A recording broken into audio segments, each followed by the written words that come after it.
નમસ્તે મિત્રો. 2 દિવસથી એક જ રેન્જમાં રહેતું માર્કેટ આપણું જોવા મળી રહ્યું છે.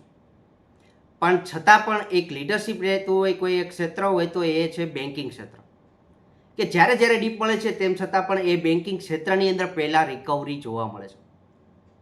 એની સાથે જે કોઈ બેંકમાં રિકવરી જોવા મળતી હોય તો એમાંના પીએસયુ બેન્કિંગ સ્ટોક કે જે પીએસયુ સરકારી બેંકના જે શેર છે કે એની અંદર સારા એવા જમ્પ જોવા મળી રહ્યા છે.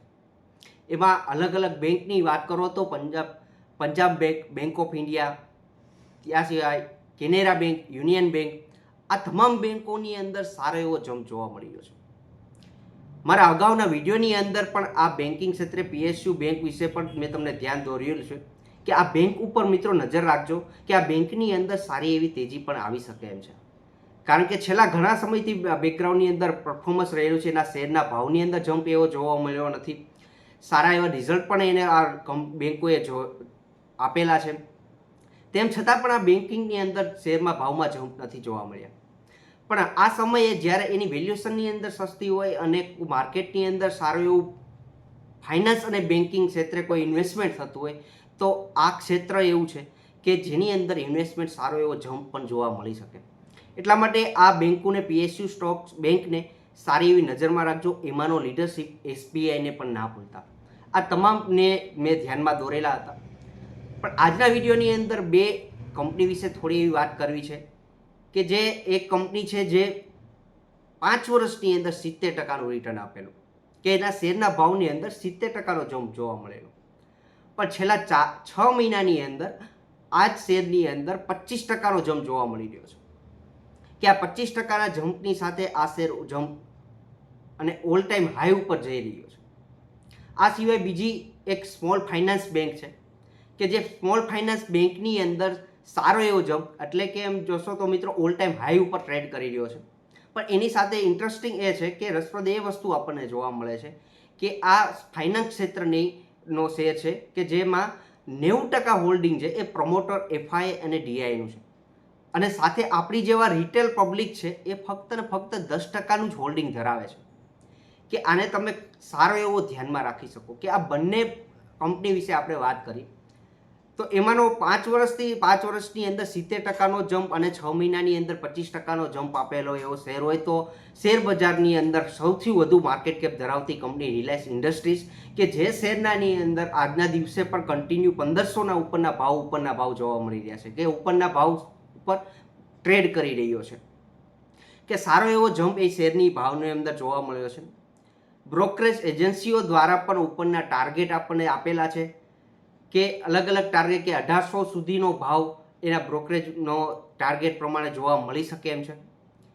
આ સિવાય મોટો જમ્પ એના ફાઇનાન્શિયલ કે એના બેલેન્સ શીટની અંદર પ્રોફિટની અંદર 6%નો જમ્પ થઈ શકે, કે એના જે સોલાર મોડ્યુલનું જે વેચાણ છે મિત્રો એની અંદર સારો એવો જમ્પ એમાં જોવા મળી શકે, કે જેના લીધે એના રિઝલ્ટની અંદર 6%નો પ્રોફિટનો જમ્પ જોવા મળી શકે.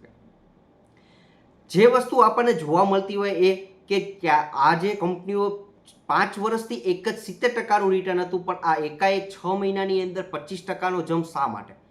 કોઈ પણ કંપની અંદર કોઈ પણ નવું કામ થતું હોય, એટલે કે આવનારા સમયની અંદર નવો પ્રોફિટનો જમ્પ કે નવા ક્ષેત્રની અંદર ડેવલપમેન્ટ થતું હોય એ પણ માર્કેટને એ પોઝિટિવ લાગતું હોય. આ ખૂબ જ અગત્યનું છે કે જ્યારે આવી રીતનું ડેવલપમેન્ટ થતું હોય ત્યારે આવનારા સમયના એ જે કંપનીના રિઝલ્ટ છે એક સારા આવી શકે એવું અનુમાન લગાડતું હોય. આવા અનુમાનને ધ્યાનમાં લઈને આવી કંપનીઓ સારું કામ કરી શકે. એક લીડરશિપ ધરાવતી કંપની છે, ફાઇનાન્શિયલ બહુ સારામાં સારું છે અને અલગ અલગ ક્ષેત્રે કોંગ્લોમેરિટ બિઝનેસ કરતી આ કંપની છે કે દરેક ક્ષેત્રની અંદર આ કંપની જોડાયેલી છે. આ સિવાય વાત કરું તો કોલ્ડ ડ્રિંક ક્ષેત્રે ચંપાકોલા, કે જેની અંદર આ કંપનીએ રિસેન્ટલી 8000 કરોડનું ઇન્વેસ્ટમેન્ટ પણ કરેલું છે.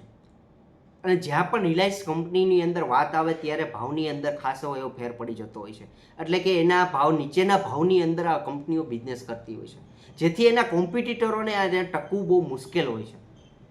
આવી લીડરશિપવાળી ધરાવતી કંપનીઓને કંપનીઓને જ ધ્યાનમાં રાખી શકાય કે આવનારા સમયની અંદર આ શેરની અંદર પણ સારું એવું રિટર્ન તમને મળી શકે.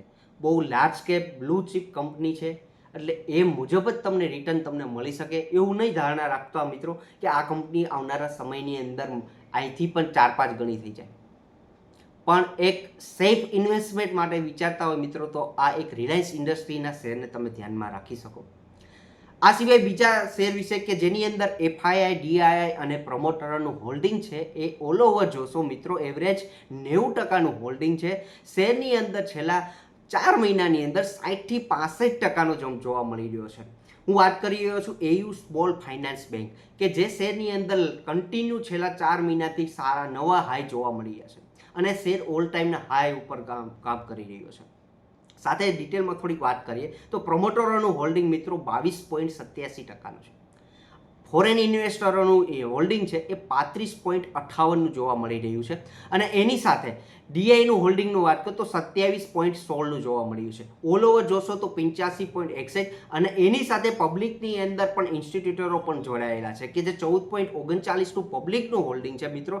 એની અંદર પણ 2 થી 2%નું હોલ્ડિંગ છે મોટા ઇન્વેસ્ટરોનું છે.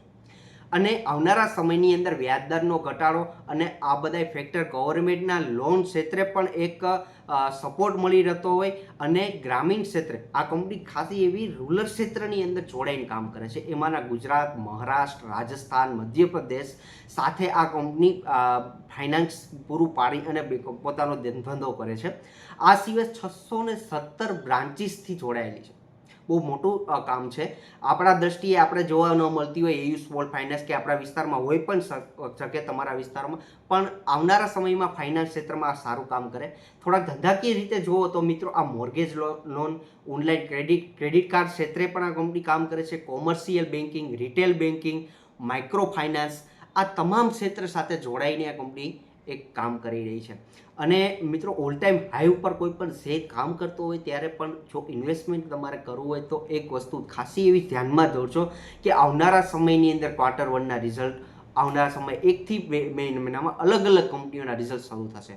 કોઈ પણ પ્રકારનું ઇન્વેસ્ટમેન્ટ કરો છો મિત્રો તો આ વસ્તુ જોજો કે Q1ના રિઝલ્ટની અંદર આ કંપનીનું પરફોર્મન્સ કેવું રહે છે અને શું આ કંપની આવનારા સમયનો ગ્રોથ કે એનું જે કોમેન્ટ્રી એના મેનેજમેન્ટ દ્વારા જે જોવા મળવાનું છે એ કોમેન્ટ્રી કેવા પ્રકારની છે.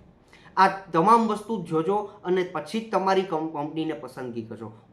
મારી દ્રષ્ટિએ કોઈ પણ કંપનીના શેર ખરીદવાનો કોઈ પણ ભલામણ નથી, પણ આ એક નોલેજ પર્પઝ હતું કે કોઈ પણ માહિતી મેળવવા માટે આ એક વિડીયો બનાવેલો છે. જો મિત્રો તમને આ વિડીયો તમને પસંદ પડ્યો હોય તમારા મિત્રો સાથે શેર કરો. તો આ વિડીયો પસંદ પડ્યો છે તો લાઇક કરવાનું ના ભૂલતો, ચેનલ સબસ્ક્રાઈબ કરવાનું ના ભૂલતા. Thank you.